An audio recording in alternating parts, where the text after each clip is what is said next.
दोस्तों, राजेश खन्ना को हिंदी सिनेमा का पहला सुपरस्टार कहा जाता है। उन्होंने लगातार 15 हिट फिल्में दी थी, जिसका रिकॉर्ड आज तक बॉलीवुड में कोई अभिनेता नहीं तोड़ पाया। उस दौर में राजेश खन्ना को लेकर जो लोगों की दीवानगी थी, वैसी शायद हिंदी फिल्मों के किसी अभिनेता को नसीब नहीं हुई। उनकी एक झलक पाने के लिए लोग दीवाने रहते थे। लेकिन कहते हैं कि जया बच्चन के एक हाय ने राजेश खन्ना का कैरियर ऐसे चौपट किया कि उनका स्टारडम गिरता चला गया। आज राजेश खन्ना की पुण्यतिथि पर आपको बताते हैं किस्सा। दरअसल उन दिनों राजेश खन्ना और जया बच्चन फिल्म बावर्ची की शूटिंग कर रहे थे। उस वक्त अमिताभ बच्चन और जया का प्रेम प्रसंग भी उफान पर था। हालांकि अमिताभ उन दिनों एक सामान्य अभिनेता के तौर पर ही जाने जाते थे। राजेश खन्ना के सामने तो उनकी कोई गिनती ही नहीं थी। कहा जाता है कि शूटिंग के दौरान अमिताभ बच्चन और जया बच्चन के अफेयर को लेकर राजेश खन्ना काफ़ी उल्टा सीधा बोलते थे। अक्सर वो जया के सामने ही अमिताभ बच्चन का मजाक उड़ाते थे।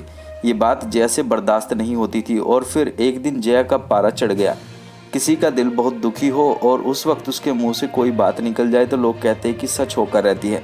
राजेश खन्ना की बातों से दुखी होकर जया बच्चन के मुंह से निकल गया, एक दिन जमाना देखेगा कि अमिताभ बच्चन कहाँ होंगे और आप कहाँ होंगे।